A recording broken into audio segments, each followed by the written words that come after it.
views and opinions expressed are those of the panelists and do not reflect in any way those of the podcast partners, sponsors, or affiliates. Enjoy.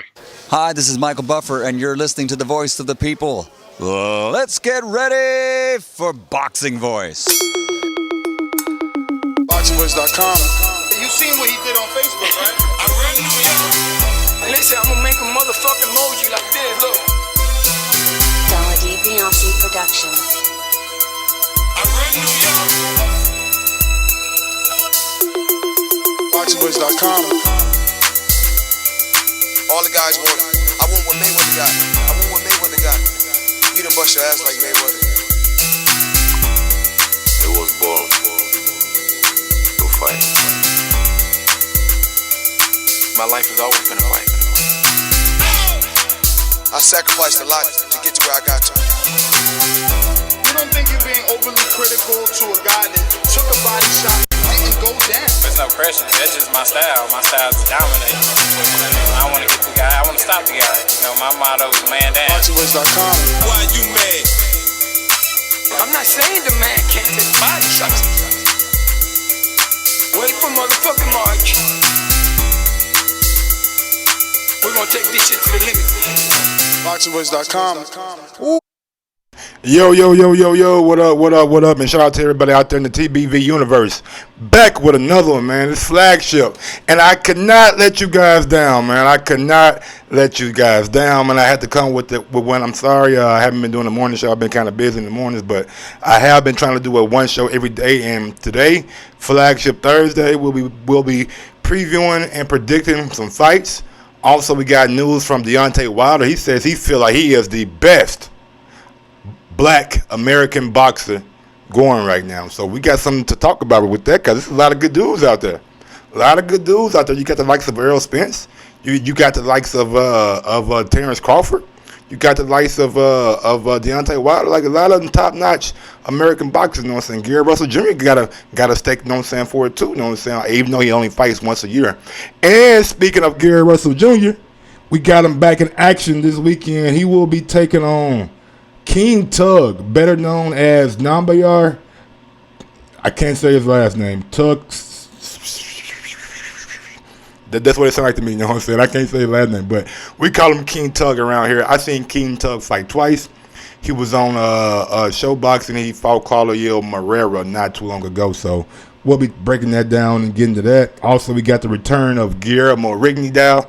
He's back in the ring. Also, on Sky Sports, we got the return of Kell Brook. Kell Brook back at it.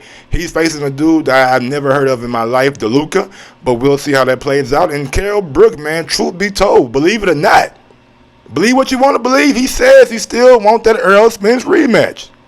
And Errol Spence has some words for him, you know what I'm saying? He ain't have too many words for him, but he has some words for him. Also, we got the third topic that I told you guys about Deontay Wilder saying that he's possibly the best Black American, African American boxer right now. And I think we can have a healthy debate, you know what I'm saying? I got a different take on it. Is he the best? I would say no, but I do think there's a term that fits him just like the way it fit Shaq back in the day. You know what I'm saying? But we'll break that down too. Also, we got Kid Galahad versus Claudio Marrero. Hey, I'm the guy, right? I'm the guy. They call me the oracle around this bitch. They call me the little oracle around this motherfucker. So look, I might give y'all something, you know what I'm saying, tonight. I'm not quite sure. I'm not quite sure about Kid Galahad. I'm just saying. So we'll break that fight down and get into it. That is an IBF eliminator for the Josh Warrington title. Also, we got a lot going on. Like I said, we got Errol Spence trolling Kell Brook.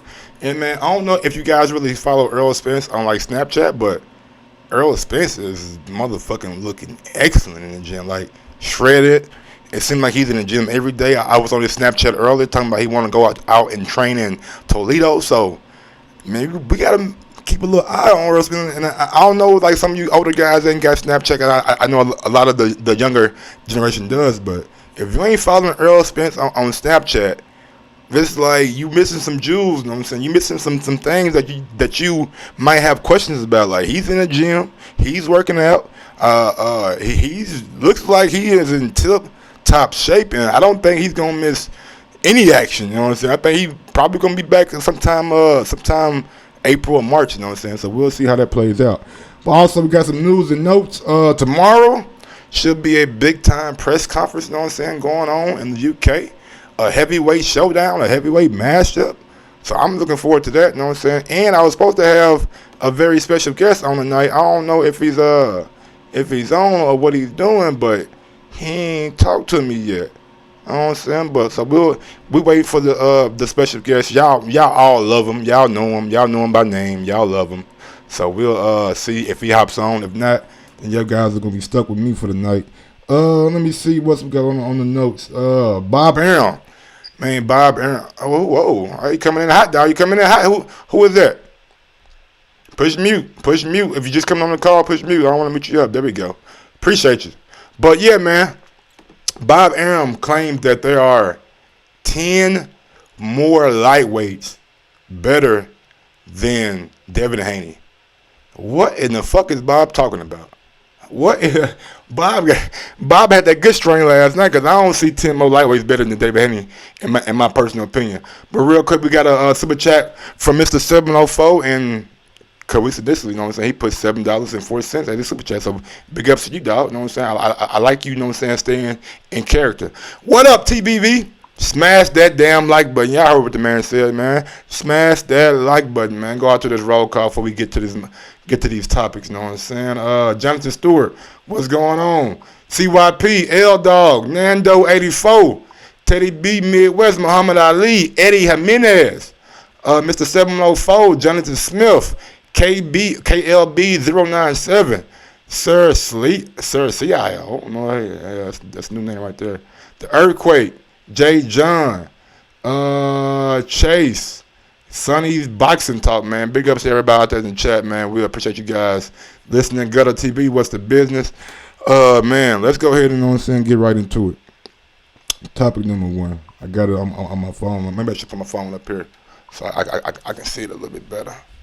Yeah, Gary Russell Jr. versus King Tug. Now look, man, this should be a competitive fight, but I don't think King Tug has what it takes to really, you know what I'm saying, beat Gary Russell. I think Gary Russell, like the win that he had against Jojo Diaz, and we seen what Jojo was able to do after that win. I think, man, King Tug has not really been on that level yet. I know he fought Claudio Marrero. He's a good opponent. But a lot of people were writing this guy off as like a killer. Like he should get a knockout. Like I had my with my homies, you know what I'm saying? He should remain nameless, but like man, guaranteed King Tug getting a knockout. He bad. He went 10 rounds. You know what I'm saying? So I don't know if he's gonna be able to beat Gary Russell, but we all know the story about Gary Russell, right? Gary Russell ain't fought since last year. He fought Kenko Martinez in or that 5/8, so was that January, February, March, April. So in May of last year. So he's right on schedule. He's back in February, a little bit sooner than a year. And yeah, man, like that's the knock on Gary, man. Like fucking hell, bruh. Can we get you fighting more once a year? Like I know you got your things going on. I know we had an interview with you, but you were saying like it's not because you don't want to. It's because like the opponents that you want, they don't want to fight you. And if they're not gonna fight you, then you don't want to fight nobody who ain't gonna give you a motherfucking a challenge. And look, I can respect that. I understand that. Man, who is this guy on this mute, bro? Who is this? Enrique Church. I ain't got your intro, big dog. You wanna send it to me, or you wanna play it yourself? Enrique. Okay, I'll come back to you then, Enrique. Whoa. No, you can hear me? Do you hear me? I can hear you now. Alright, well, I was just playing my intro. Did you hear it? Man, come on, bro. You out here playing with the people, man. Don't come on, man. We can't hear the intro, bro. Well, without further ado, the legendary baby.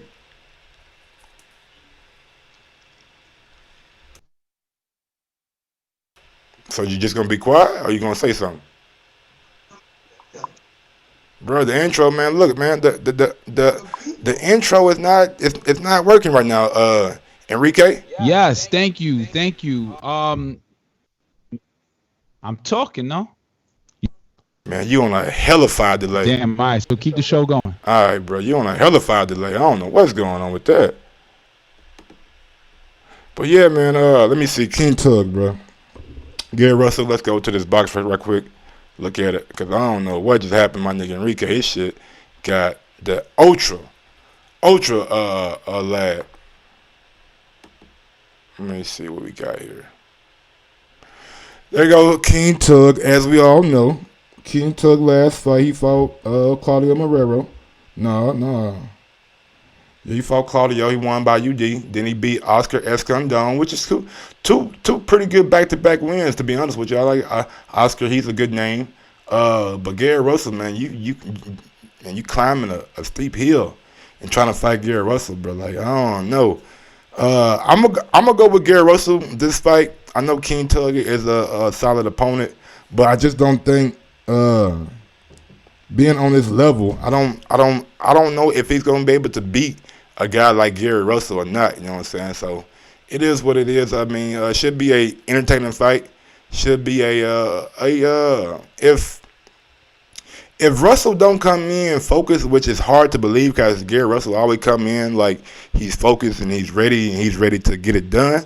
So I don't see Gary having a slip up at all. So yeah, man. And the guy's only 11-0. Like that's the biggest thing. Like he's 11-0, and Gary Russell done had 30 professional fights, probably 31 because he lost one. And I don't know, man. I don't know. 11 fights, 20 more fights than you. I got a lot of experience on you. You asking King Tug to do a whole lot right now, a hell of a whole lot, to try to go in and beat Gary Russell Jr. Yo, Enrique, you got to fix it, bro? I mean, do you hear me? All right, you fine now, bro. Talk to me. All right, man. What's up, everybody on the Boxing Voice wave and frequency? I am Enrique Church, as you probably know. But yeah, like I said, and like everybody else says, yo, he a casual fan. He don't know shit about boxing, and it's kind of true. I do know one thing though, that Rigondeaux came back, Gary Russell has came back, and Gervonta Davis is in trouble, ironically, while Gary Russell fights this weekend. So that's kind of like the perspective that I'm on right now. And I wonder if Gary Russell is like, yo, good for his ass. Let him be focused now. Like, do we know about the energy that problem will bring to Gervonta Davis? Like, do we think that it is an effect on a negative side, or is it like an anger effect, a much more focused effect for Gervonta Davis to become a wealthy, rich winner in boxing? Those are my thoughts on it. Everybody else on the docket, I don't know. I got a perfect topic for you. It's topic number 3. But we'll get to the Gervonta Davis thing. I don't know if Gary is really thinking about Gervonta right now. I know Gervonta has his legal issues that he got to get sorted out, and we don't know. Sorry, I just jumped all over the place. I know, man, you're fine. But I think Gary Russell is I believe he wants a big fight. I believe he wants the Leo Santa Cruz's and the Jojo Diaz maybe type of form if he moves up to 130. Question, Mike. Go ahead. Question, Mike. Right, just casual perspective. I know Gary Russell because of the show, but he hasn't gotten a big fight. Leo Santa Cruz has big fights already. He fought Abner. He fought the Irish dude, or what's the guy from Carl Frampton, right? Twice. Gervonta fought Pedraza, who's probably not a marquee name, but a champion in the hardcore world. Who has Gary Russell fought in the hardcore world's mind that's like, yo, he's got the big fight. Now he just needs the Julio Cesar Chavez name, which is Gervonta. I mean, he is the Julio Cesar Chavez skill set. I'm talking about name-wise. Hey, man, he beat Jojo Diaz, who just beat Tevin Farmer, so that's a damn good win. You know what? You just blessed me with some information. And then he lost to a Vasily, but he says he won right in that fight. But other than those two names, those pretty much the only names on his resume, other than Oscar Escondon. Enrique. But that was a Thursday. Yeah. I'm sorry. Go ahead. I was asking, that was a Thursday night they fought, so not too many eyes was on it. I didn't even know that Tevin Farmer was fighting. Yeah, they fought on the Thursday before the Super Bowl and down in Miami. Yeah, I guess for a live audience, but not the DAZN audience. You have to catch it on the rerun. So I don't know what numbers that did. And I know now who Jojo Diaz is. I remember he had a couple out of the ring approaches. Maybe Tevin Farmer was one of them. Maybe it was Gervonta Davis, right? When he had the polka dot purple hair. So can Jojo Diaz now come back for a rematch? Would more than likely, Tevin Farmer had a rematch clause in his contract, and he said he's gonna use that option. I'm thinking Russell though. I'm thinking Gary Russell. Does Jojo Diaz say, nah, give me Gary Russell. I want them titles. I don't know, because Gary at 126 and Jojo at 130. He just won a belt at 130. So Gary got to move up. Like, if Gary wants that big fight, a lot of his guys at 126 are leaving, unless you're gonna fight a guy like Shakur Stevenson. That's a good fight. That's a good name. Shakur's come to New York City, Madison Square Garden. Absolutely. We got a super chat coming in from Mr. 704. Man, we grinding. That like still needs to be smashed. And we got one coming from Civilian 11. What's the number to call in? Only thing you got to do is add Nestor Gibbs on Skype. Add Nestor Gibbs on Skype, and I will add you to the queue. But yeah, on this card, we got the return of Guillermo. No, who you picking up for this fight? I know you don't know much about Nyambayar, so I got you for Gary Russell. I'm going Gary Russell, and I'm also going Guillermo Rigondeaux. Why else would I go with anybody else? Guillermo Rigondeaux just came out of nowhere on the return, so I don't know if he's been fighting under the radar, but definitely going for Guillermo Rigondeaux. Yeah, man, I like Guillermo too. I'm not sure who he's fighting though. Let me see the guy he's fighting. He's fighting a guy who is 30-5, Liborio Solis. I don't know much about this guy, and again, he's fighting for a vacant WBA title. Like, WBA got to stop this bullshit, man. They got to stop that regular title, right? What's the difference between regular and interim? Cause at one, I believe it's at 122. At 122, I believe the super champion who just won his belt this past weekend against Daniel Bromon is MJ. I don't know how to say his fucking name, but they call him MJ. He's a Eastern European fighter. He is the big champion at 122. Like, what they doing for Rigondeaux, they're giving him like a regular belt. Like, I know I can't call a man not a world champion because he got a regular belt, but I'm of the mindset if a guy got a bigger belt in your division, in your same sanctioned bodies, then you're not the real champion. I mean, we have a lot of that. We have the interim champions now, the regular. That's why I don't like that shit, Enrique. I don't like the motherfucking interim. I don't like the goddamn franchise. I don't like the goal. I don't like none of that shit.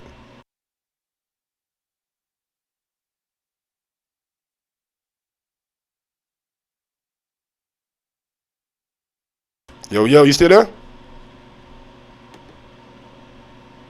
All right. Oh man, you guys gotta quit that fucking call, and then you kill him out.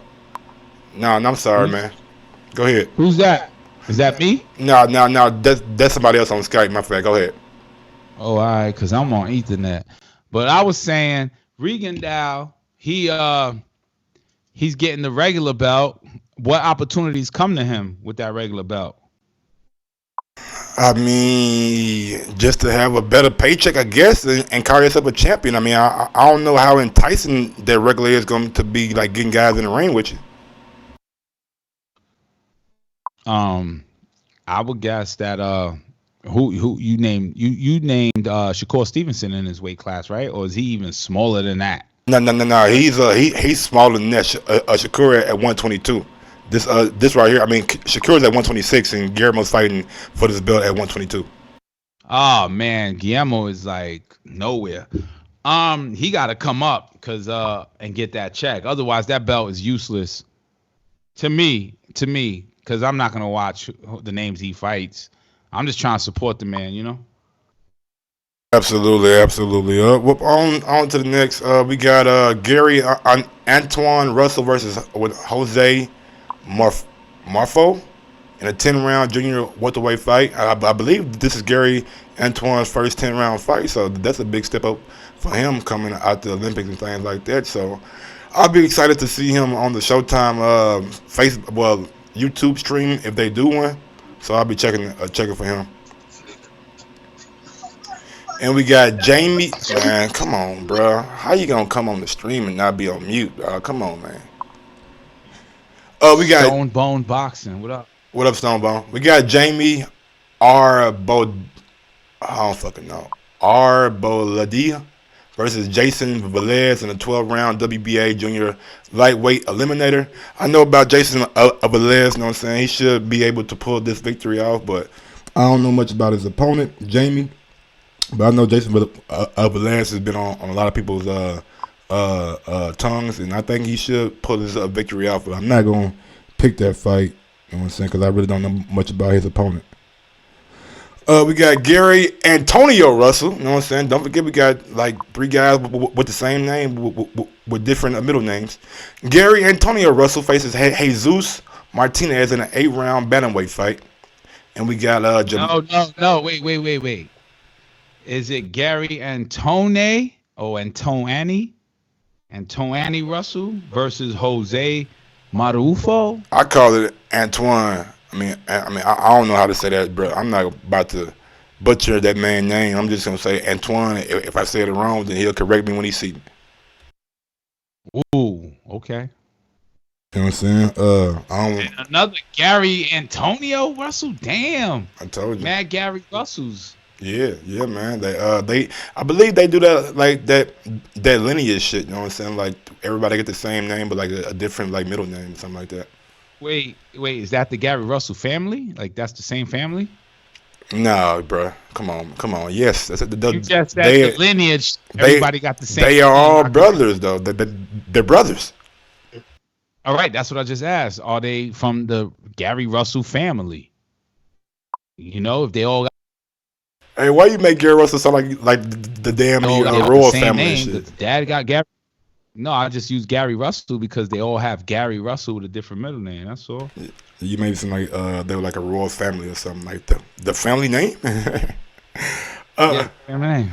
We got Jamontay Clark versus Anthony Lenk in an 8-round junior middleweight fight. Jamontay Clark is coming off a draw with the towering Inferno. What's his name? Sebastian Fedora. So good to see him back, you know what I'm saying, off that draw, and hopefully he gets that victory against Anthony Lick, you know what I'm saying. And I would want to see him in Fedora fight again. That was a damn good fight, the first fight. And also, last but not least, we got Rajon Chance versus Joseph Quintana in a 4-round junior featherweight fight.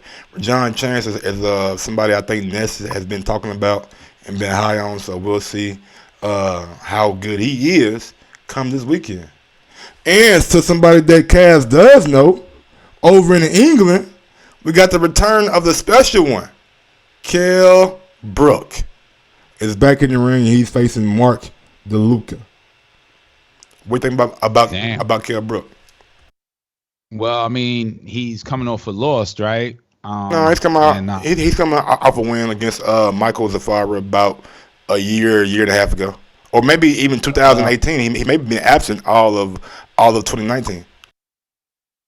Right. I'm basing it off of like the names that made me tune in. You know, like the Errol Spence. Then who did he fight after Errol?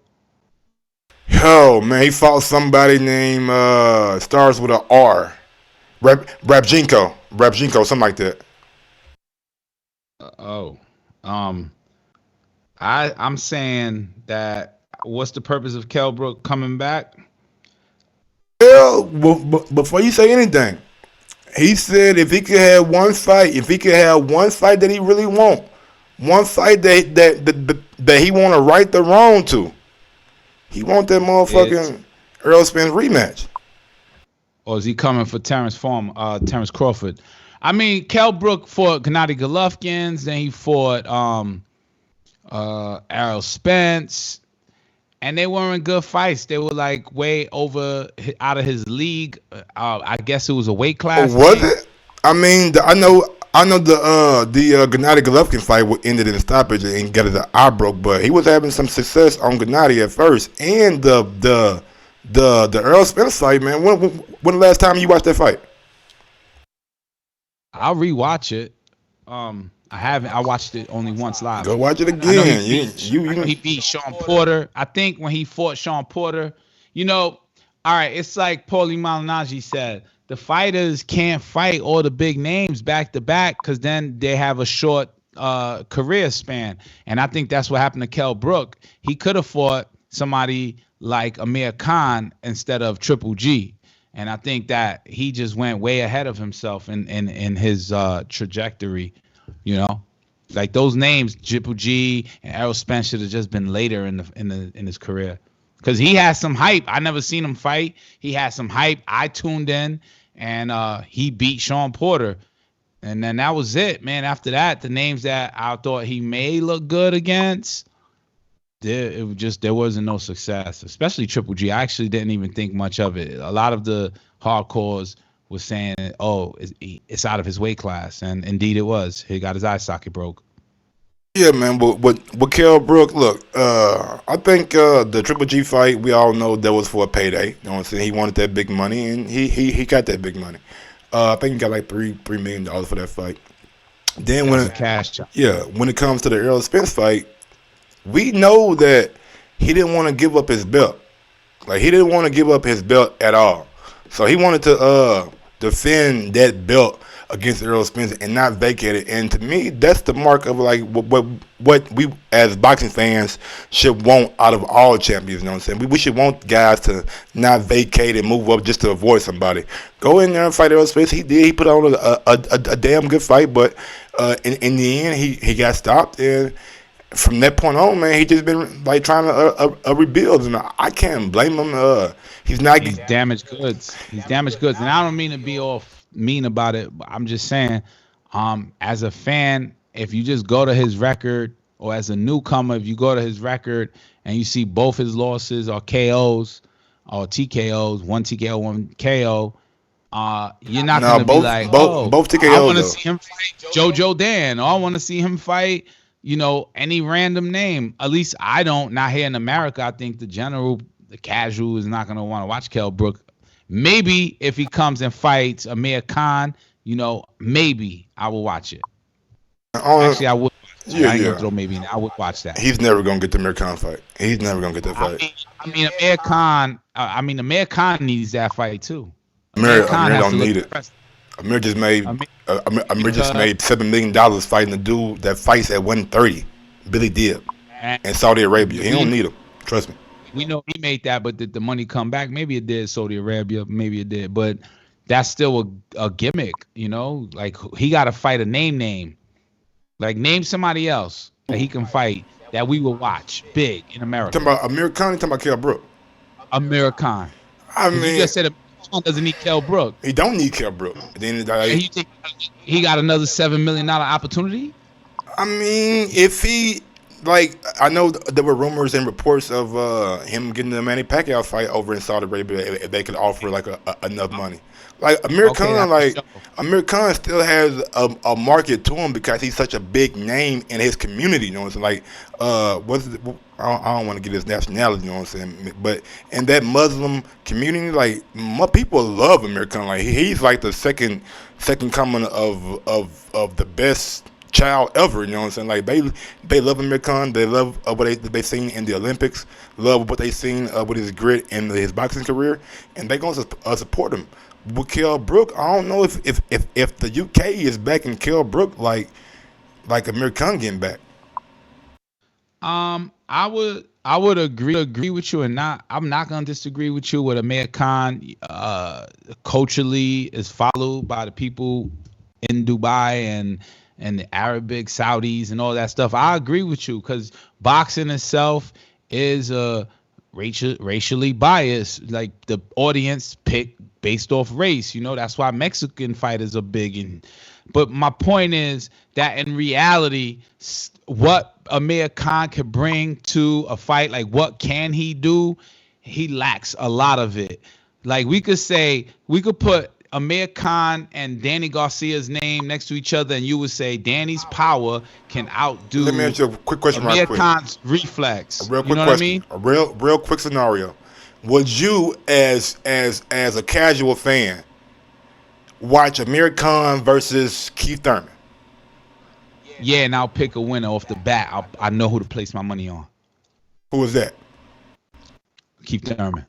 All right, but so Amir Khan still has that value, you know what I'm saying? Like he's a big name. Like Keith Thurman could come back off a year layoff and fight Amir Khan. Be like, hey, this is my first fight back. I need something that's not that tough, you know what I'm saying, and has a big name. Amir Khan is perfect. Right. It's a show though. That's just a show. We'll look at that, and then who do we praise at the end? The winner for how he won, or the loser on how he defended himself but still lost? Because I think Amir Khan will get knocked out. He got a chin that's not solid.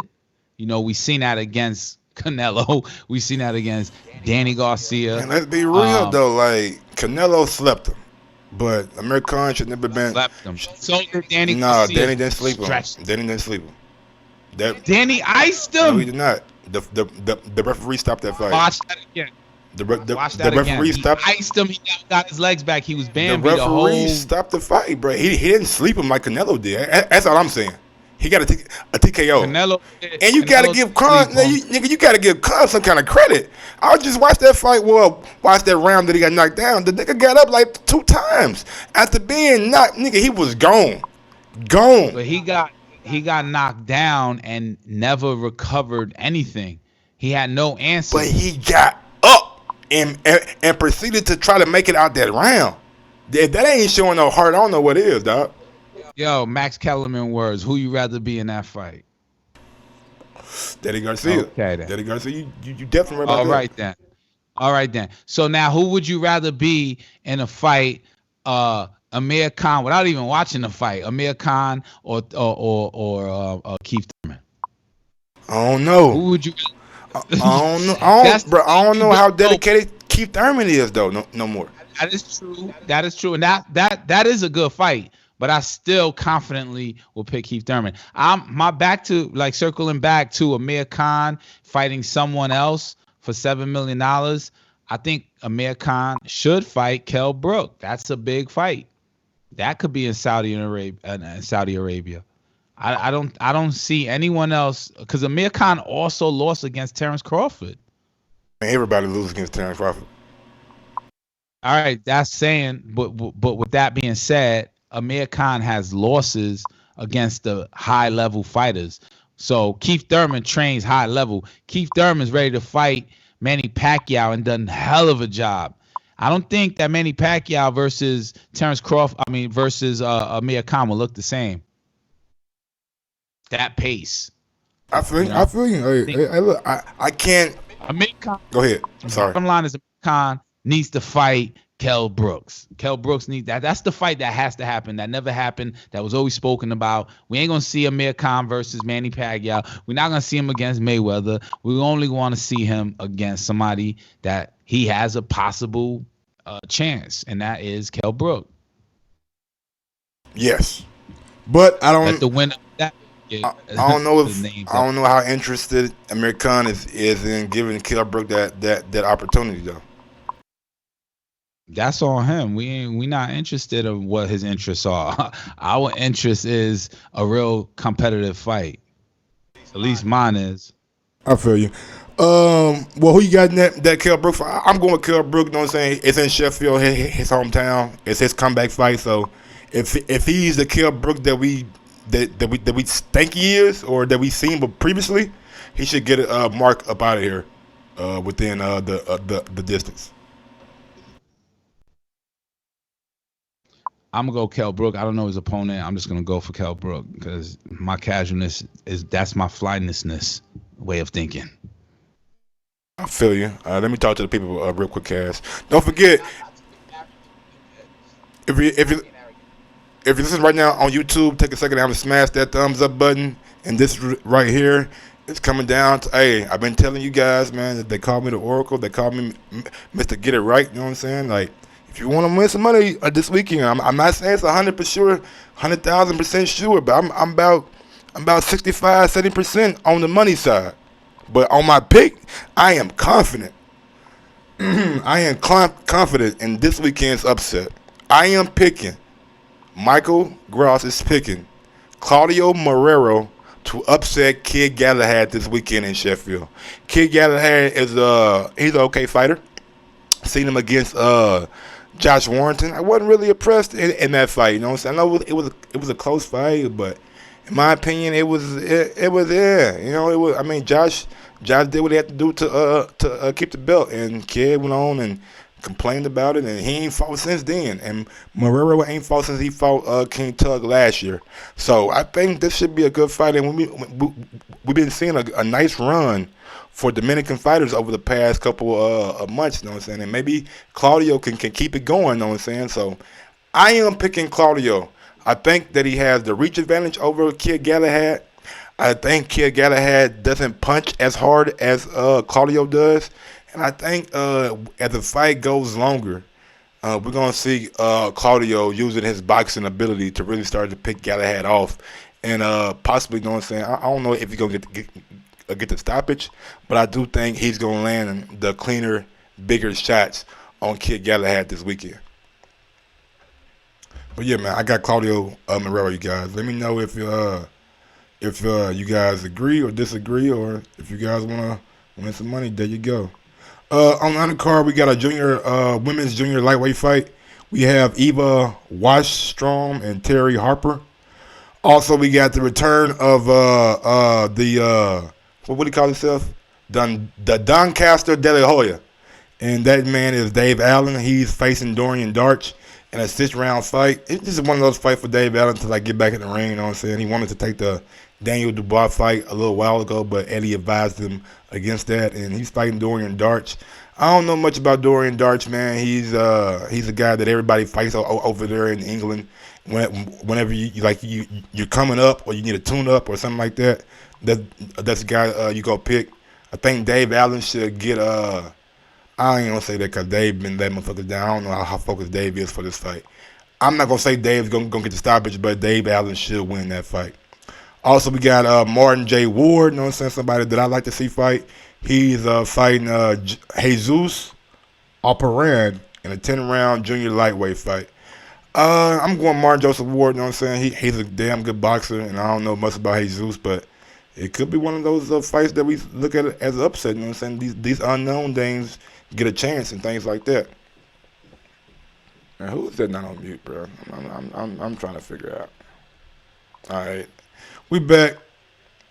Enrique, you still there? I'm here 100%. All right, number 3. Now, this is a topic that I know you going to personally, you know what I'm saying, want to dive into. So I'm going to let you take it away. Deontay Wilder. Well, while I get the article okay. up, I'm going to pull the article up. Deontay Wilder believes he is the best active African-American boxer right now. What is your take? In the heavyweight division. Let me repeat myself. Deontay Wilder says he is the best American boxer right now. African American. Right, African American. You repeated that, and that's what I heard first. I thought you was gonna come back with something different. Yeah, he is. But I would say, don't you agree? Terrence Crawford is also African American, exciting fighter to watch. Right? It ain't about what I agree with. I'm putting the question on you. Like I'm gonna give you my take. I'm gonna give you my take. But no, you beating around the bush. Don't beat around the bush. Is he or is he not the best a black American boxer right now? And I answered you, and you had to repeat it like you looking for something different out of me. I said yes in the heavyweight division. He didn't say heavyweight. He said boxer. Don't try to put words in his mouth. I'm not. I'm answering what you asked me. You answering it in like a special way. No, give it to me direct how I'm giving it to you. Yes or no? No heavyweight not included. Yes or no? Yes. Deontay Wilder is one of the most, top 2 maybe, the most exciting African American fighter to watch right now. Yes, indeed. I tune into all of Wilder's fights because I'm expecting a knockout. And when there ain't no knockout and it goes the distance, the shit is action-packed like a Hollywood blockbuster. Do you want something else to come out of it? Because I don't know what else you asking for. But I do know there are other African Americans below him that deserve maybe number 1, maybe number 2. Deontay Wilder is the most excited fighter on earth today, if you ask me. Look, man, I ain't gonna beat around the bush. I ain't gonna do this song and tap dance like Enrique. I just gave you the motherfucking answer. What else? You want me to like freaking bow down and what else do you want? You give me your answer and let me see if I could say exactly what you want me to say. The action-packed Hollywood blockbuster fighter, like a movie with billions of dollars behind it, and an audience that shows up like if it's the Avengers or some shit. Yeah, he's action-packed fighter. He is not boring. He goes in there. I'm expecting knockouts, and if there ain't a knockout, it's like, oh shit, what's going on with Deontay? And then Deontay comes back and it's action-packed, of course, man. Now let me hear you. Is he or is he not Deontay Wilder, the most exciting African American boxer today? Mike Gross. Look, man, I ain't gonna be around the bush. Is Deontay Wilder the best African American boxer right now? The answer is no. The answer is no. He's not the best American boxer right now. He's not. Now, if you ask me, who is that? I don't know. You with that one. If you ask me, is Deontay Wilder the most dominant Black American? Be motherfucking right. You see how many bodies nigga fall on the ground? Huh? Is Deontay Wilder the most explosive Black American boxer right now? You motherfucking right. You do you see that? Nah, hey, bro, hey, you gave your take. All right, you said Mike, go ahead. I ain't interrupt you. I know you didn't, but go ahead. You did say I gave the wrong answer, so I'm doing your job. I'm not. I didn't give it the wrong answer. You asked me, was he the best Black American boxer right now? I said no. Did I not? You did say no, but then you started saying he knocks people out, which is excitement. My bro, if I can't dropping, you started. I'm trying to give my perspective on it. Yo, Eric Garcia is saying right now, Mike went crazy on casual, but his answer was, I don't know. So, come on, man. Give your straight up answer. I gave my straight up. I'm trying to right here. You keep on like cutting me, you know what I'm saying? Can I go? Go. All right. Is Deontay Wilder the best Black American boxer right now? No. Is that answer clear enough for you right there? Is that clear enough for you? I mean, no, because... No, he's not. When I think I gave you my whole. I'm trying to set up my point for the people. I'm trying to illustrate them a nice story and narrative. If I can go. Oh, okay. You made a long pause on it. All right. Go. No, he's not. Now, like I said, is he the most dominant? Yes. Is he the most explosive? Yes. Is he the most exciting? Yes. But when you say boxer. I think about all the things that come into play in boxing. I think about guys at a smaller weight class who has more skill because they have to be more skillful at that weight class because guys around them had to have that kind of skill. So when I think of boxing, I think about all the science that goes behind it, being able to switch, go right to left, being able to go do body shots, combinations, uppercuts, have a variety of punches. I think about that. And in my opinion, the best Black American boxer right now is Terrence Crawford. Errol Spence may be right there with him. But they are not on the level as being as dominant as Deontay Wilder. They are not as explosive as Deontay Wilder, and they're not as exciting as Deontay Wilder. So you just made no sense. You just said they aren't as exciting, but you said that the question was Deontay Wilder said he is the most exciting African American fighter. No. He said best. I got the article right here. Do you want his quotes?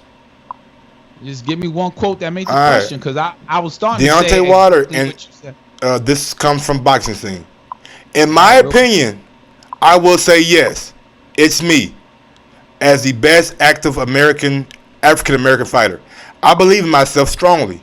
While I'm in the heavyweight champion of the world, I display this to people. I lead by example, separating myself from a select group that includes the likes of Terrence Crawford and things like that. So that ain't him. That's the writer. This is going to be an amazing time for me because it's Black History Month. After this fight with Fury, I'm going to make him a Black History trivia question. This fight means so much to me. I'm appreciative of the opposition in front of me. I'm big on my people, as everyone should be of theirs. You have to love your own. All right, that's cool. I get it. All right, so the best. Let's go to the best, because that's the word, right? That's the action. That's word. the best. And I say when you say best, box, I can't go that far. Most dominant? Yes, absolutely. No, stop. You giving it categories. He just said one thing, the best. And all right. And I just told you no, but I gave you what he was though. I'm sorry for cutting you off, man. Go ahead. I'm just saying, Errol Spence got a 0 on his record. Terrence Crawford got a 0.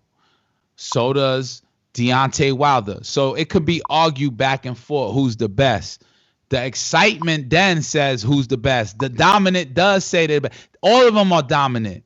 Crawford dominated Mikey Garcia, a name brand fighter that people raved about. That's Errol Spence.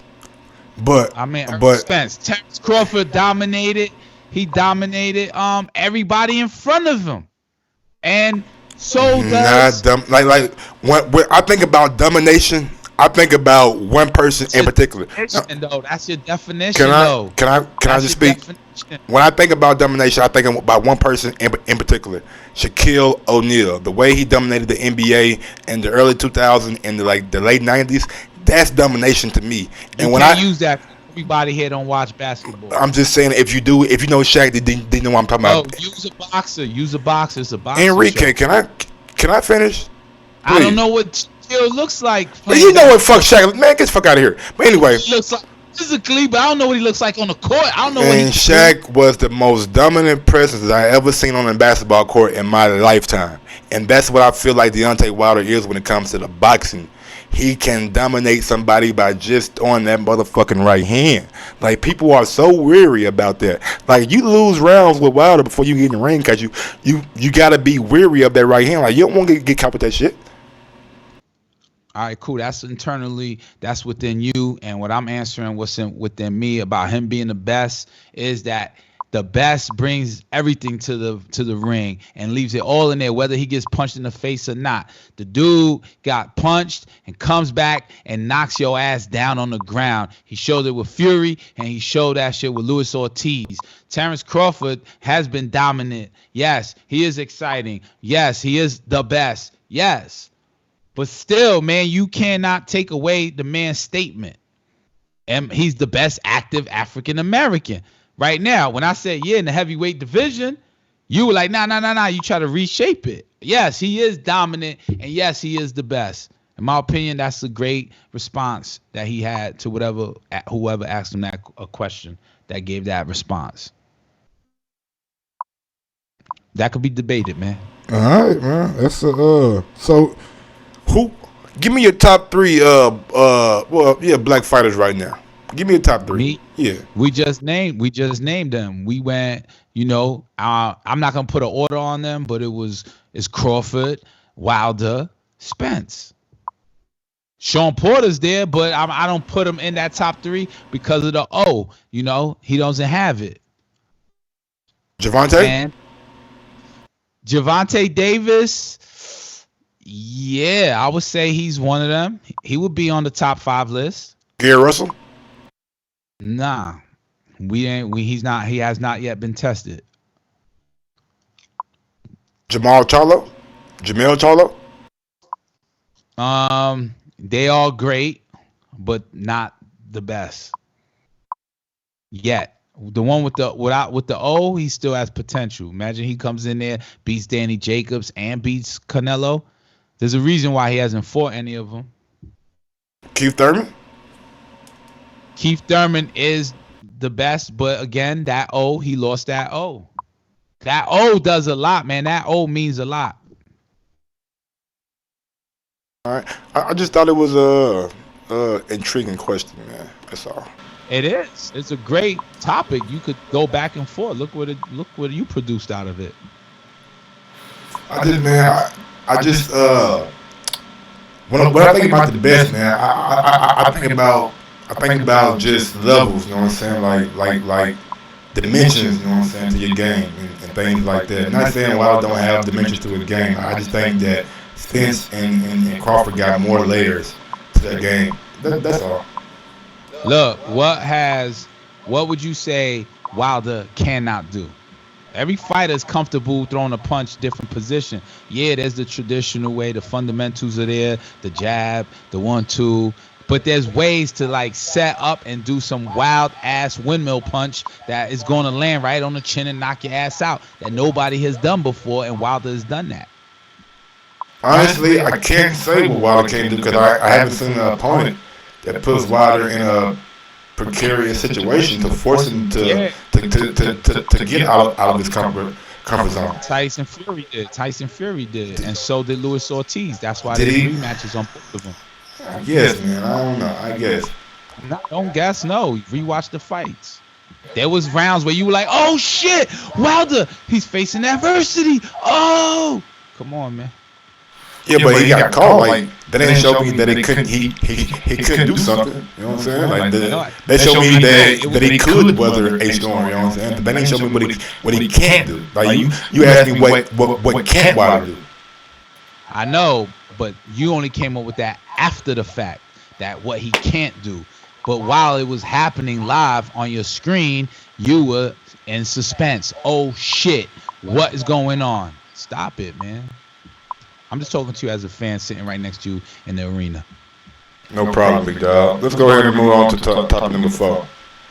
Topic number 4. At the end of the day, go ahead. He is the best. At the end of the day, yes, he's the best. Top 3. All right. Next up, we got Errol Spence, man. Errol Spence out here at. I don't know if you guys follow Errol Spence on Snapchat, because I do. Do you follow Errol on Snapchat? I don't have Snapchat. Man, I got on Snapchat, man. Like I don't even use it that often, but I just use it, you know what I'm saying, because Earl and some other boxers use it. So I'm looking at Earl, man. This past week, I'm seeing Earl in the gym. I'm seeing him get a good sweat in. I'm seeing him ripped up, like shredded. Like he got like an 8-pack going, shredded going. I'm like, damn, Earl, like he is taking this shit serious. Like that accident really, you know what I'm saying, installed a new found refocused Errol Spence. Like, and if that's the case, man, it's gonna be a problem for any welterweight, Crawford included, bro. This guy look like he is dialed in, like he is fucking physically like ready. And I just want to see, you know what I'm saying, more like training footage of him. You know what I'm saying? They ain't really putting a whole lot of training footage on Snapchat. Just him working out, him sweating, you know what I'm saying, him doing a little bad work, you know what I'm saying, things like that. But the reason I brought this up because it was intriguing. Because today, well, not today, it was like Kell Brook was like I was telling you, he said he wanted that Errol Spence rematch. Errol Spence came out today on his Twitter and directed it at Kell Brook. Hey, Special Brook, yo, leave me the fuck alone, dude. I thought that was kind of funny, you know what I'm saying? Like, Earl, like, hey, I'm not trying to give this dude no rematch, man. Like, y'all see how I beat him. But it's kind of intriguing me that Kell Brook would actually want that rematch. And like, my question is, would that be a rematch that you would want to see? Errol Spence versus Kell Brook, nah. I want to see Kell Brook versus Amir Khan, man. I think that's the peak of Amir Khan's fight.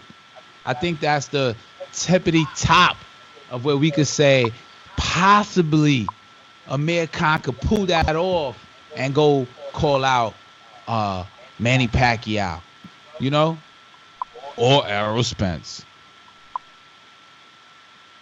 That's my belief. You agree with me? Disagree? Did I lose you? Am I here? Everybody hear me? Can I get a thumbs up? My bad, nigga. My audio was all messed up. My bad, man. My bad with the motherfucking echo. I don't know what happened. Where's the echo? Somebody saying there's Yeah, it was an echo, but now it's gone. Okay. And I just gave a great ass story, you know what I'm saying? And motherfuckers didn't hear nothing.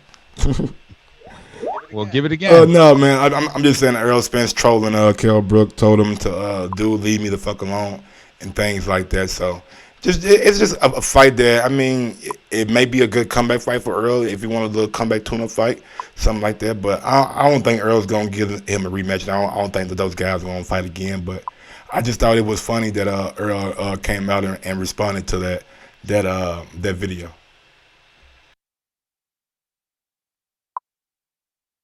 Yeah.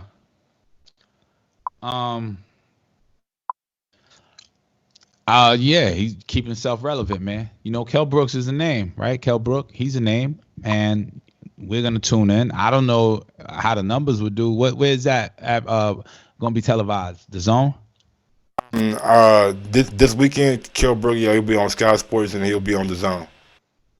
Okay, and then Gary Russell and Rigondeaux, that's Showtime, yeah? Yes, sir. Dope. That's all. We're gonna watch all three fights. I just think that Kell Brook is probably number 2 out of those 3 fights that would do numbers. And I don't know how much numbers the fights are gonna do this weekend. Especially the Showtime fights. Yeah. Let's see what we got on the docket, man. Number what? News and notes now. Let's see.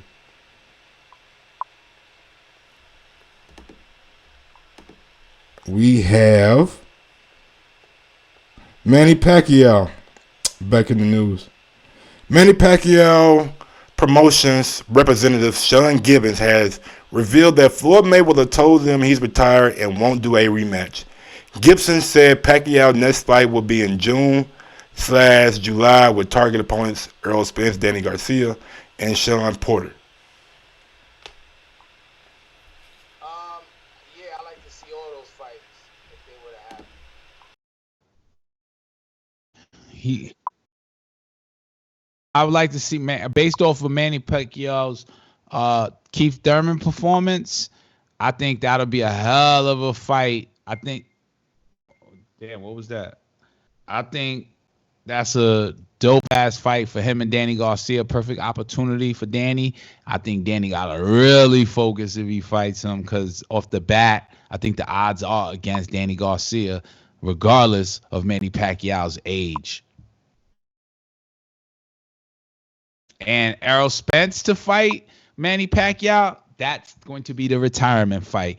But that all depends, man, because, and that's me again, pre car accident. Post car accident, Errol Spence might not be the same. Absolutely. News and notes. Joshua Greer will be facing Jason Maloney on April 25th.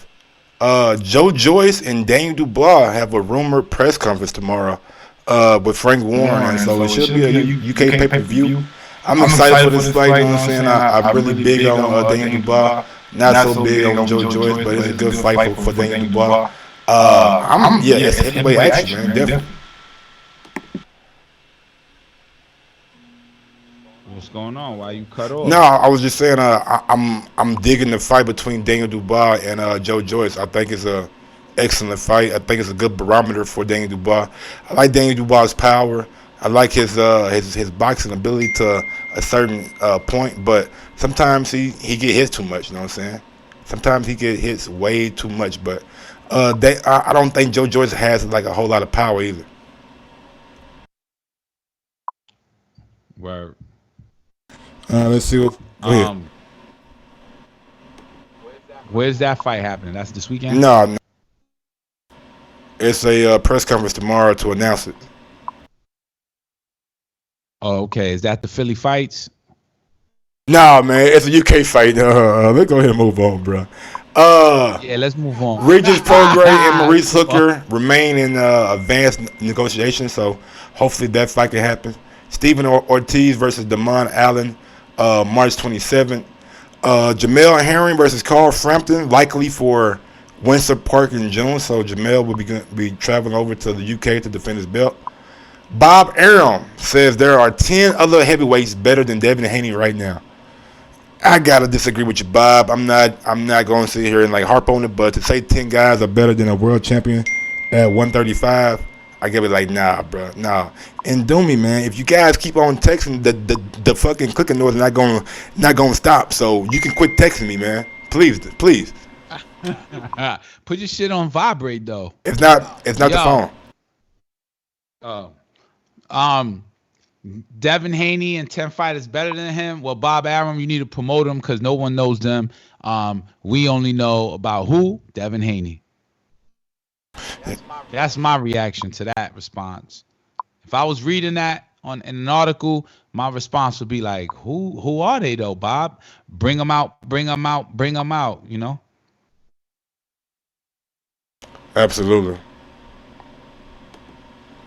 We got Gervonta Davis has a arraignment hearing for March 3rd. Whoa. And Andre says he wants Billy Joe Saunders next. No excuses, no nasal spray. Jordanis Ugas versus Mike Dallas Jr. peaked at 355,000 viewers on FS1. And we got Evan Holyfield back this weekend. He'll be facing Travis Nero. And we got Charles Conwell back against Bruno Romay this weekend. He'll be fighting in Gary, Indiana. That's it for the news and notes, man. Let's go out to these callers right quick. Let's see what we got on the docket. Let's be real. I know you probably spoke about it, but it's a flagship. Go ahead, show. give us chest. Gervonta Davis did something and was illegal kind of towards a woman on camera in front of the audience. Like, what would make you do that? Like, why couldn't it wait to after? Not saying that it should have happened after in a closed room, but think about it. The decision was made to go push a woman, manhandle her in a crowded stadium, arena, whatever that was, on a Super Bowl weekend. Damn, was he tripping? Was he drinking? Like, what's going on, man? That says a lot about him. And I like Gervonta as a fighter. I believe in him when he was like, yo, I'm going to not get into trouble. But to do that, damn, dog, that broke a lot of hearts because Gervonta has a future, man. And I'm just hoping that the head trauma, there's no mental disease to make you just not even think about what's going on. You a celebrity in an arena. You're an athlete, and you did that. So I just was wonder what your thoughts are on that. I know you expressed it. I wonder what the people think. I've seen it. I've seen it sloppily said, but I don't know. Like, is something wrong with him mentally? Like, does he need therapy, somebody to speak to so that he could calm himself? Because he gets in a lot of trouble, and that might cost him his career. That's all I'm saying. Yeah, man, bad decision. Never cool to put your hands on a woman. I don't really know the particulars of the case. You know what I'm saying? I seen the video. That's not cool at all. But if what came out afterwards, you know what I'm saying, it's true, like, yeah, man, like, you can't be doing that, bro. Like, ain't no room, not only in the sport, but in life, you know what I'm saying, for that kind of behavior. So we ain't gonna sit here, you know what I'm saying, condone it. And hey, he made a mistake. It's gonna be something that he's gonna have to live with for the rest of his life. But yeah, he can't be doing that, man. You gotta just take into consideration, like, what if that was your sister, mama, daughter, auntie? You know what I'm saying? How would you feel? And once you put yourself in that position, then you'll know what to do and what not to do. Simple as that. Word. All right, man. Let's go out to these callers right quick. Let's see who we got. Enrique, push mute on your Skype right quick for me. We going out to Stainless. Stainless in Detroit, man. What up, homie? Yo, Mike, Enrique, happy Thursday to y'all, brothers. Thank you for another show. No problem, man. What's going on? Kind of weird. Man, man, I've been at work all week, man. My son broke his arm, man. So shout out to him. Speedy recovery and everything. Man, growing boys, you know how we go. That and work, man, that's pretty much been my week. I ain't been on much boxing talk or Skype, if I'm being real. But look at you right back with the news, man. I mean, it's a lot of fights going on this weekend.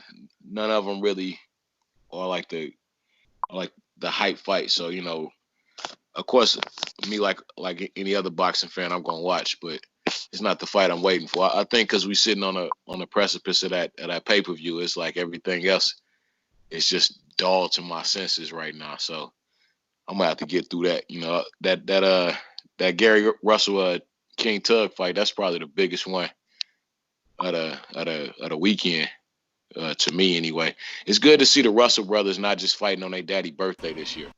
You know what I'm saying? Because that one time a year, that is like May 18th, May 19th, 17th. That's their daddy birthday. So that was like the one time they was fighting all year. So maybe they get one in before their daddy birthday and then get one in for their daddy birthday. You know what I'm saying? Like maybe some shit like that'll work out. But I mean, I'm gonna have to go to A-side picks. I'm like you on that Galahad. I don't really know, but I'm going to just stick it out with Galahad because I don't really know. That's more 50-50 for me. But, if he lose, I wouldn't be surprised. That's all I got on this, man. I might boomerang back in, but please make sure y'all push that thumbs up. Share this in every episode of the Boxing Voice podcast because it's TBV for life. And if you ain't on Patreon, that's because you stupid. And shout out to El Camino. And shout out to my son, Latham Meadows. Like I said, he 13, man. He just broke his arm, man. So, you know what I'm saying? He pushing through it, man. Dude came home like a gangster, like nothing even happened. You know what I'm saying? Like, oh, yeah, I think I might have hurt my arm at school. So, shout out to my little man for being a big man. Peace. All right, Stainless, man. Thanks for calling in, homie. We appreciate it. Going out to Mr. PBC. Mr. PBC, man, talk to me.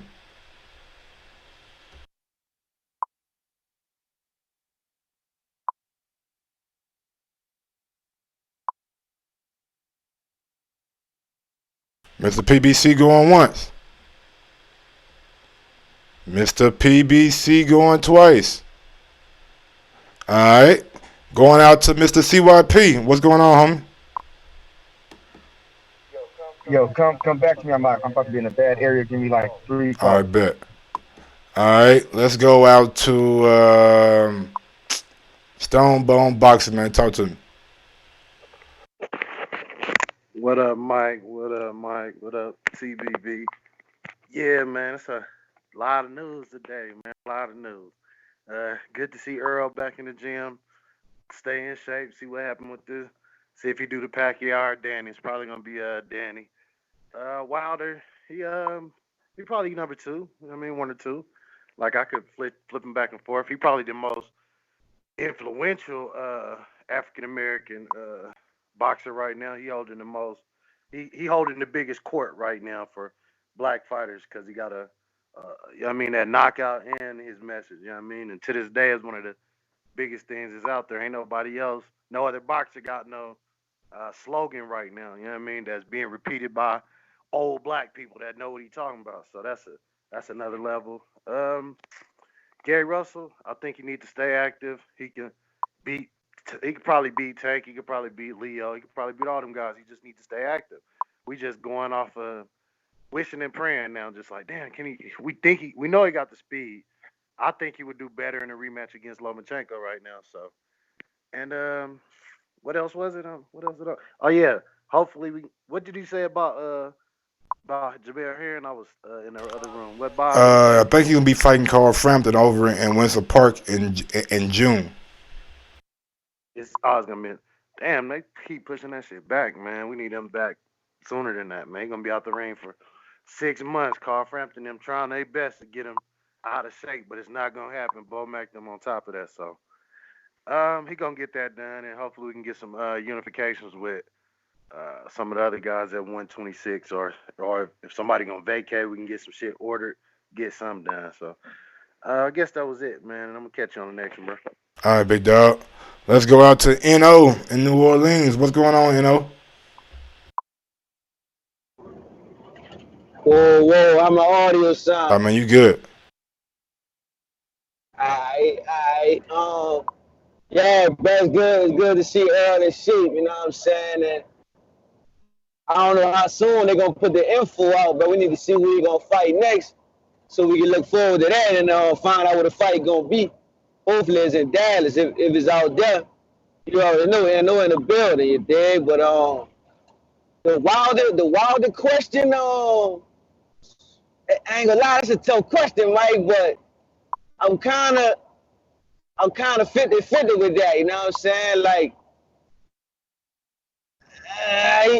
he check every other box, so it's like, I don't know as a whole. Like, you see what I'm saying, Mike? Because he checked every other box for sure. But they got the other fighters out here. They throwing their thing too. So I'm just not gonna answer that. But I feel Wilder what he's saying though. I feel like he really believed that, and I would too if I was him. Yeah. But for I Gary, definitely understand. I respect it, and as an athlete, you're supposed to feel like you're the best, no matter what. right, real talking. For Gary Russell, I mean, this is gonna be a tough fight. He got up next. I'm pretty sure he's gonna take care of business. You already know, like G. Russ, you dig? The G. Russ, the family hustle, you dig? So I can see him doing this thing, Terry Farmer. I think I don't know. I think that fight scrap. He got to go straight to 135 now. Chase Leo and the rest of them cats up there. But Kell Brook, man, I mean, ain't nobody worrying about that dude till he fight somebody, bro. That's all I got. All right, staying in New Orleans, going out to JT in the 504. What up? What's going on, homie? Yeah, what's up, Mike? What's up, man? Um, Topics. Deontay Wilder, is he the best African American fighter? I gotta say yes. I mean, he's the most accomplished right now, most recognized. You know, everybody look at the heavyweight division before they look at any other weight class. But yeah, he's the best heavyweight. I mean, he's the best American fighter right now. Not even African American, the best heavyweight fighter period right now to this day.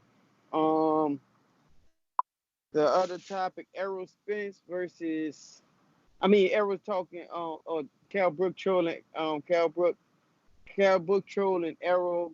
I wouldn't want to see that fight again, but I know that guy said he rather see Kell Brook versus American. I definitely want to see that fight. But I would rather see a Kell Brook versus Errol Spence fight if I had to pick out the two. Um, but yeah, Kell Brook need to fight somebody else. Fight somebody. You know, I always still wanted to see him fight Bud. Um, Even though I think Bud will beat him, I still wanted to see that fight. How Bud to do against a bigger welterweight. Well, we know already, but a more scalar welterweight. Um, the other topic. What's the other topic we were talking about, Mike? Y'all talking about something? Oh, Gary Russell. Gary Russell. He need to fight more. Yeah, he need to fight more. That once a year thing. I don't even know how much he getting paid like that to fight once a year. But I'm not too big on Gary Russell. You know, I'm pretty sure he gonna win this fight. Um, any other topic else I'm leaving out, Mike? You got Kell Brook, you got Gary Russell. You talked about Earl, you know what I'm saying? Earl, looking like he in damn good shape. Oh yeah. I don't know if you follow Oh him yeah. on Everybody. Snapchat or not. I'm gonna be honest with you. No, I don't follow him on Snapchat. Not no hate on Errol. I think he got good genetics. So like the thing about him, like even when he out of boxing shape, he still look like he in shape. So no hate on Errol with that. But you know, yeah, he get back in, do his thing, get back to the top. You know, we still Errol still got a lot of fights to be made at welterweight. To see, you know, before we label him one of the best fighters, he is one of the best fighters in the welterweight, but the best fighter in the world, not right now, because he still got to fight some more competition. Um, and that's it. That's all the topics we covered. Yes, sir. That's it. All right, Mike. Yeah, well, shout out to TVV, but that's it. That's all. All right, JT. Going out to Mr. CYP, man. You in a good area yet? If not, I'll come back to you. Yeah. I got. Yeah. You hear me? Yes, sir. You guys hear me? Loud and clear. All right. Look, now I'm gonna tell you, Deontay Wilder is the best boxer fighter in the world, black, whatever you want to call it. I'm doing it for a whole different reason. Serena Williams is the best tennis player, female, because she'll beat any female tennis player. Usain Bolt's the fastest sprinter because he'll beat any sprinter. Like, that's just the way it works. If you're a person in an individual sport and nobody can beat you, oh, you the best. You the best. Boxing is different because you got little bitty dudes who run around talking about how good and how great they are. But in reality, homie, if you trying to be the king on your block and you got boxing gloves, you got to fight anybody that steps up to challenge you. You can't say, oh, no, homie, you too big. Oh, no, homie, you too small. No, homie, you say you the king of the block, whoop my ass. It's just that simple. Or don't talk about how good you are. Talk about how skilled you are. So that's what I want them to do. Start talking about skill all day.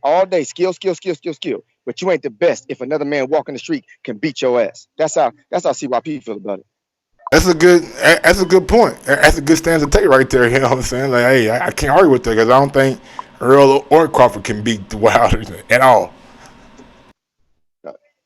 Right. That's it, though. You know, somebody say something, I jump back in.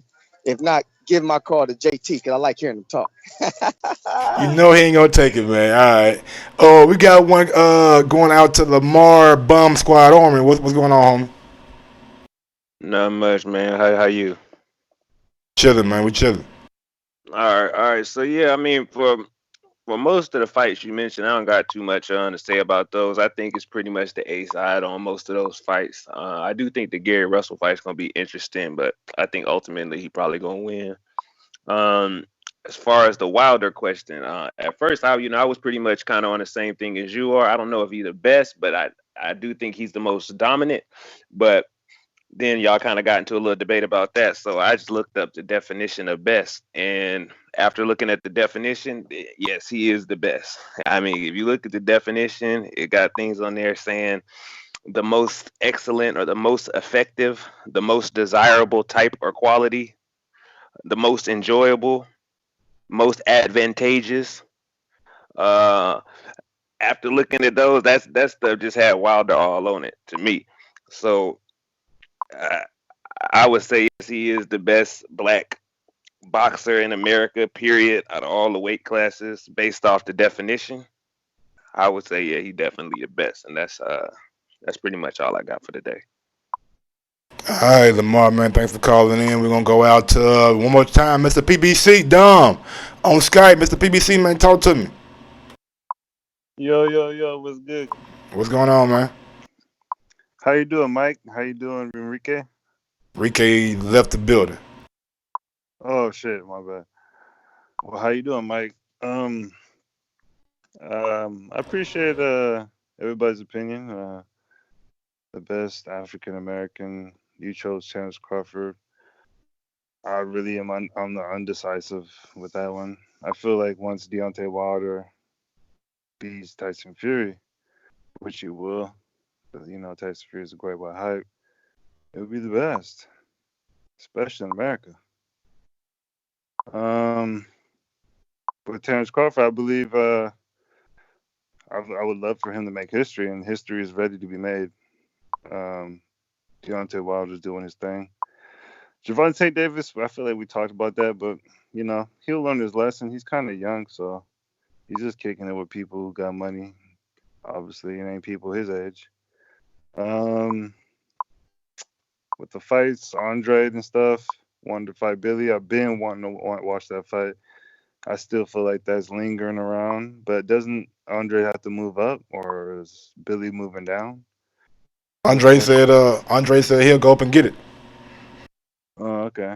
That's definitely, I mean, he's been in the zone for a minute. I feel like he should. Let me see. What was on the list again? Wilder. Gary Russell. I heard about this Gary Russell fight. Something about the dude he's fighting. King Tug. He destroyed Shakir Stevenson back in the back in the days of Yeah, but Olympics. he ain't look like no killer against Claudio Marrero. But that's all I've heard about it. That's what I'm basically trying to say. I'm just gonna go with Gary Russell on that one. I do like his whole family thing with the Russells and the Garys. I like there's this one brother who has an afro. Definitely like him. Yeah, that's really my call. All right, man, we'll catch you on the boomerang. We got a super chat coming in from Info M5. Bruh, I'm worried about Wilder not taking this jab conversation seriously. I think the jab will be key. You think Wilder doesn't want to expose his game plan by dismissing the jab strategy? I mean, it could be. I mean, boxers like to keep stuff close to their chest, you know what I'm saying? So, I mean, I'm not... I didn't see the video yet, but I definitely know what I'm saying, scour the YouTube tonight. I'm pretty sure it's something that Ness did. But yeah, man, I'm not putting a whole lot of stock into it, you know what I'm saying? Like, it's a couple weeks before the fights. Boxers tend to get like tight-lipped. They don't want anything to be leaked out about the game plan, about their preparation and things like that. So that's why when you ask them these questions, how camp going and things like that, they give you a generic answer. So, yeah. Let me see. We going out to 7. What up, 7, man? Talk to me.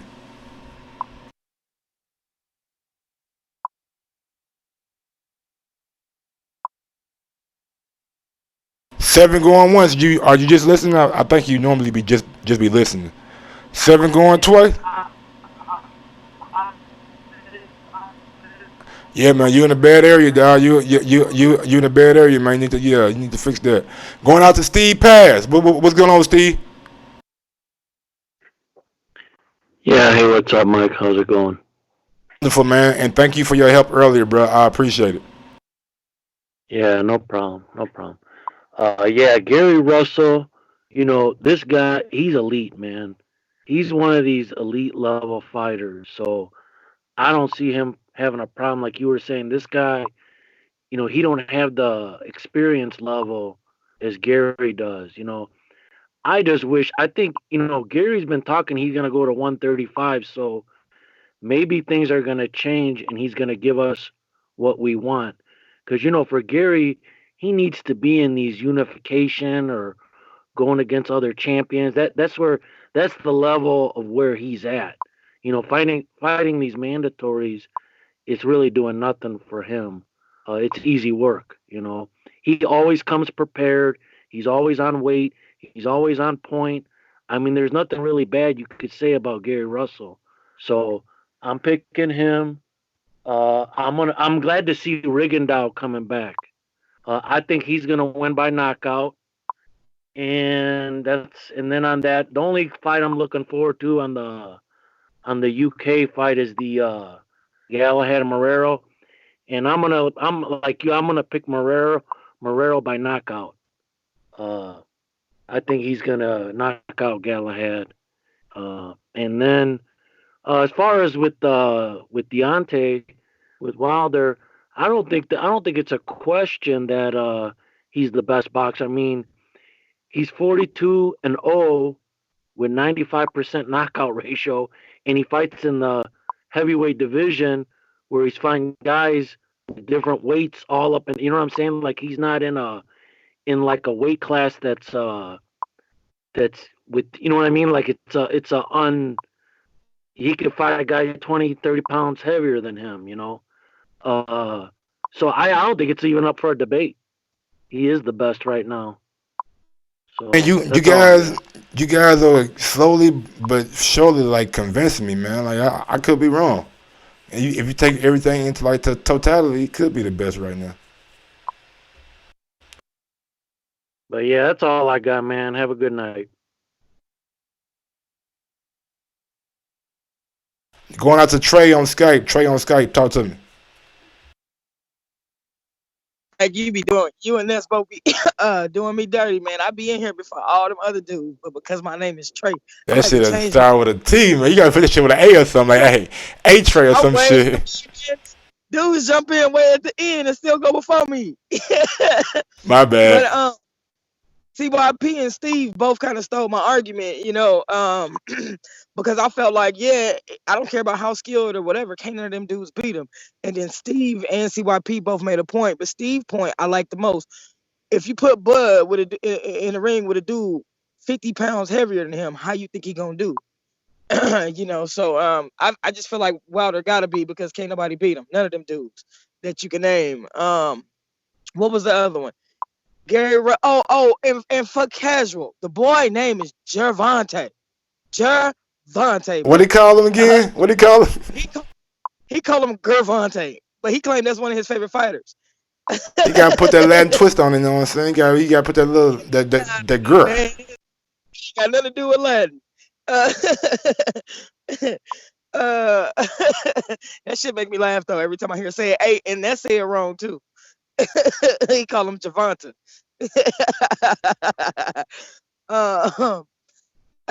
Gary Russell and his T-Rex arms should beat Tug. What's the other questions? Is Wilder the best heavyweight in the world? We got the return of Kell Brook. He been calling out Errol Spence as he want that rematch. We got Joe Joyce and Daniel Dubois rumors tomorrow for a press conference. I don't know about that fight. Joyce Dubois, I got that 50-50. Kell Brook, motherfuckers was steamrolling for you against Bud, and then you came in and said you couldn't make the weight. Now you coming back for Spence. Shut the fuck up. That's it. You can call that my call.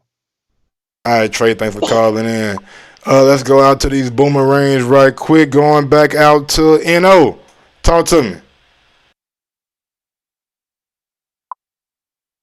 Whoa. My audio still good? Your audio A1, homie. Alright, that was him. Say, Mike, I mean, I don't think I'm on the fence no more, bruh. You gotta give it to Wilder, bruh. You gotta give it to Wilder, dog. That was a good point. Who beating dude 50 pounds heavier? You know what I'm saying? And you could possibly be fighting somebody that's 300 pounds. Yeah, I mean, who doing that, Mike? I think we gotta stop the debate, bruh. I think y'all bring up some damn good points, man. It really got me over here thinking, like, you when you put it like that, man, like getting in the ring with a guy who you knows outweigh you, knows, you know what I'm saying, gonna be bigger than you, heavier than you, and that weight you got to deal with for like 12 rounds.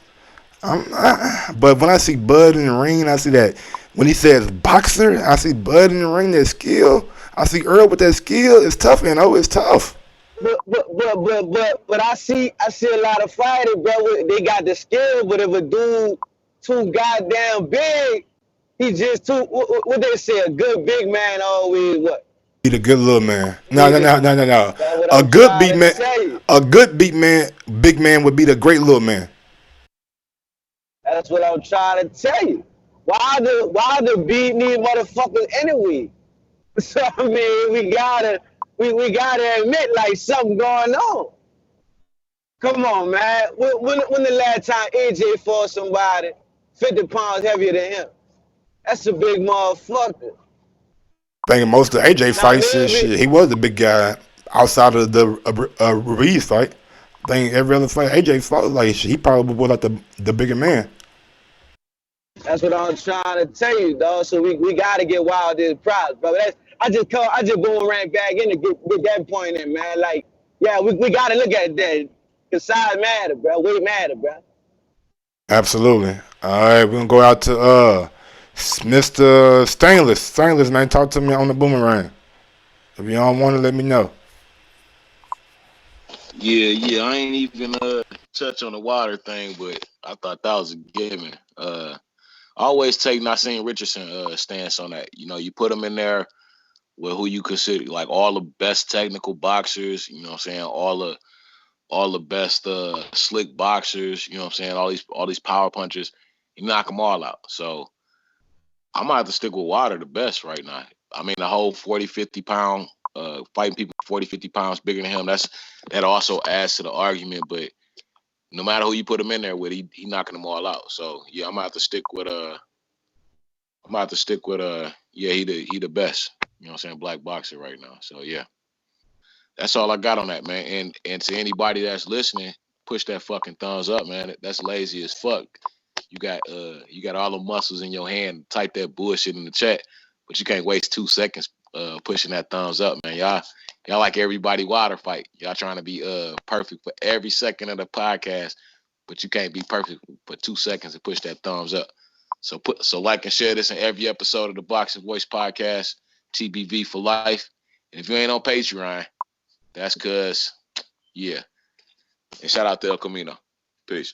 Yeah, big up to El Camino. Yo, JT. CYP got 2 more boomerangs. He said he'll give you one of them. Do you want it? Speak now. Forever hold your peace. Negative. You could give it to Stone Bone. Nice. I passed the Stone Bone. He can have that mother. Stone Bone. Well, let me sprinkle in a little CYP because he got one more left. CYP, talk to me. If you wanted it now. If not, I'm going to go to Stone Bone.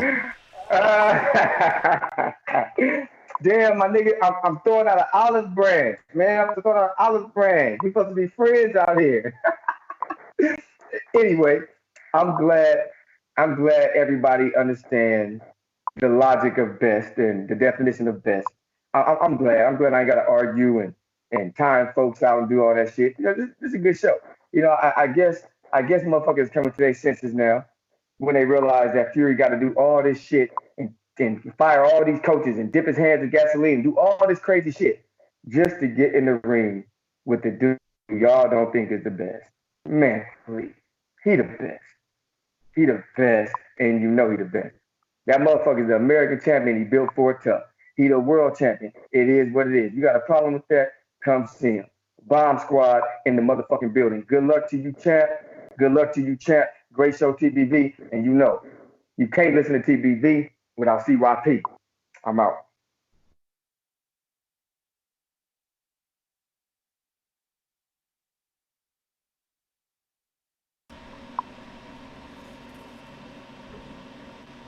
Mr. 704, my bad, homie. Talk to me, man. I thought I went out to you, but talk to me, bro. It's all good, champion. You know what I'm saying? Hey, I appreciate what y'all putting on the show. You know what I'm saying? I'm with everything. Mike Cash showed his ass up, dipped off in the back, doing some fuck shit probably, but do me on the chat. But it don't even matter because it's a team thing. Mike, you running the show. That's on the background. He already can trust you. You know, he wants you to go to the Bama, but you know, it is what it is.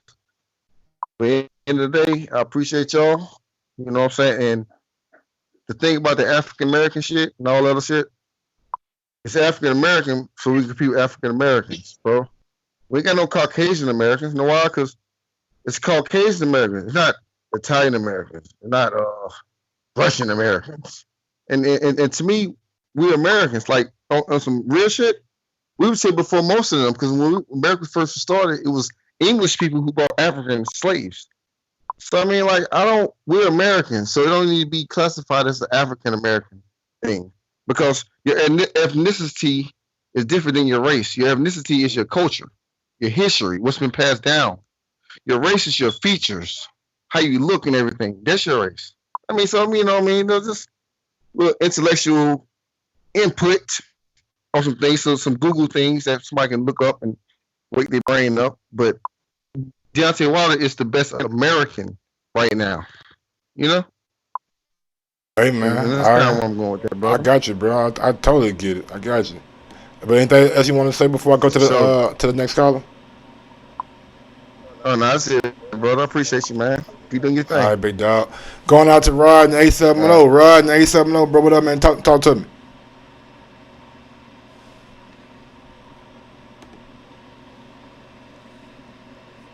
Rod and A70 going once.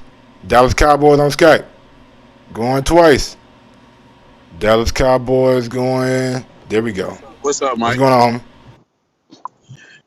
Damn, you got to me quick.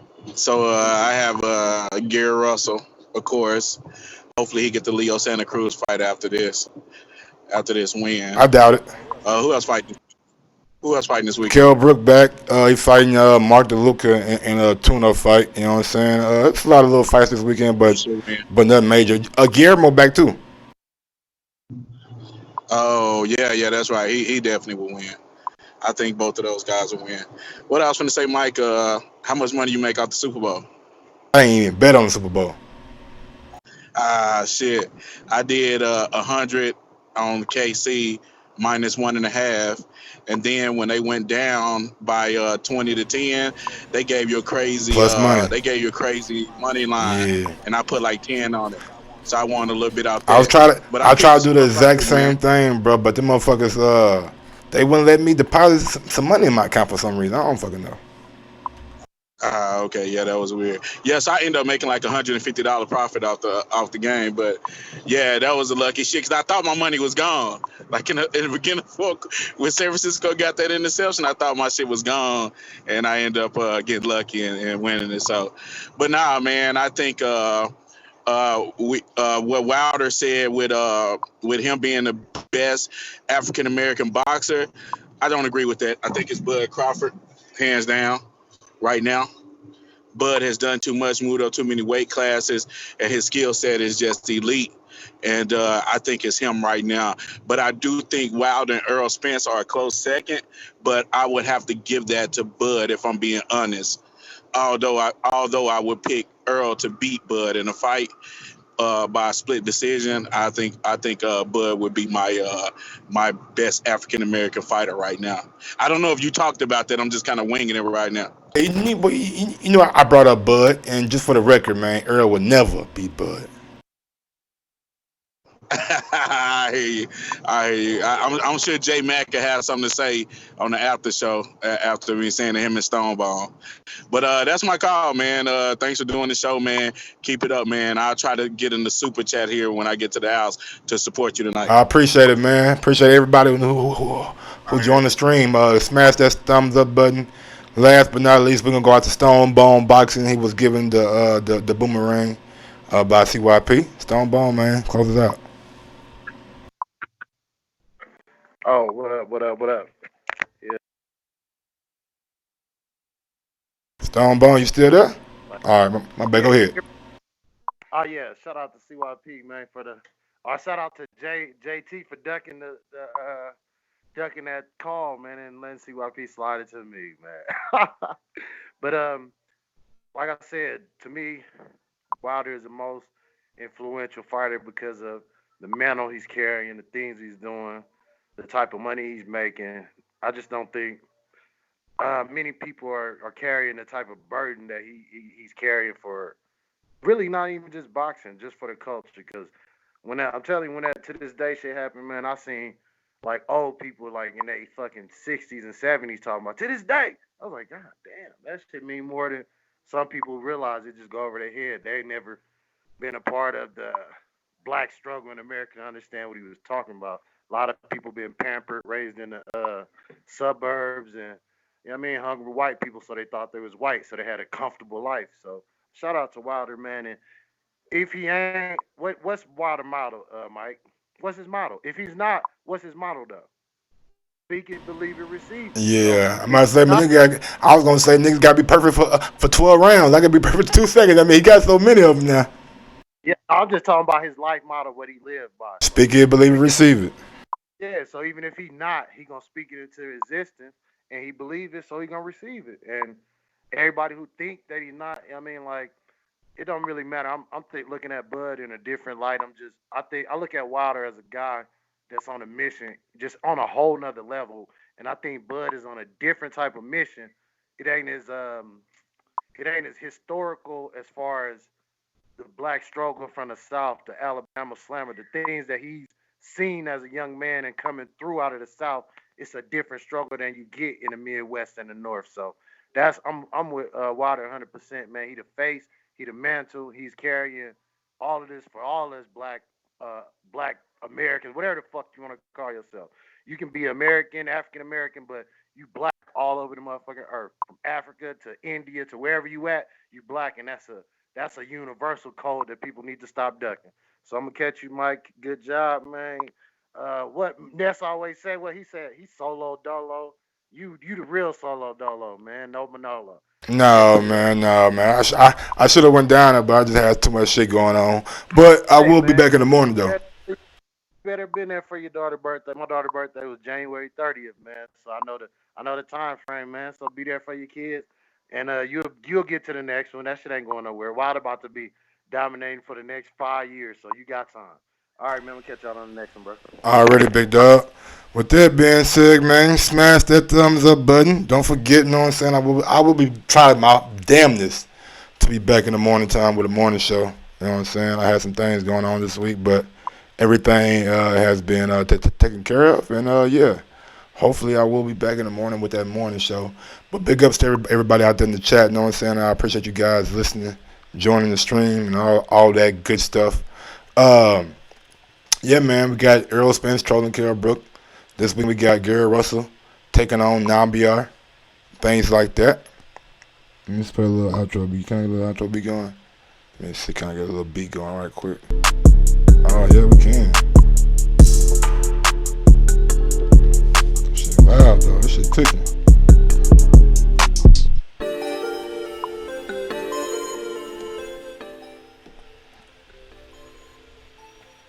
How about that? That sounds a little bit better. A little bit more. So yeah, man, I like a little, you know what I'm saying, a little outro for your boy. But yeah, man, Guillermo Russell back this weekend, and don't forget, my upset pick this week was Claudio beating what's the dude's name? Kid Galahad.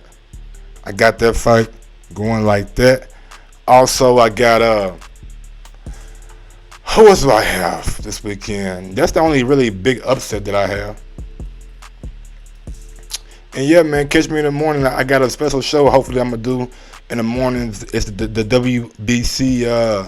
They announce like their awards and things like that, or their nominees for like certain awards. So I'm gonna come up with that in the morning. But yeah, big ups to everybody out there in the chat. Thank you guys for joining. Smash that thumbs up button on your way in, on your way out. Ness should be back this weekend sometime, or you should be back tomorrow. Who knows, man? These guys out here working, doing great things. And check out all the content that Ness has been uploading to the channel, man. I'm sure it's a delightful treat. I watched the one with Mark Breland, you know what I'm saying, doing pads. I watched one more too that I can't think of what it was, but I just watched too many videos. But yeah, big ups to everybody out there in the chat. Brandon Maurice, Double I, DSFG36, Robert, man, you got a long name. Jay John, peace out. We rocking. See y'all in the morning. Yes, sir.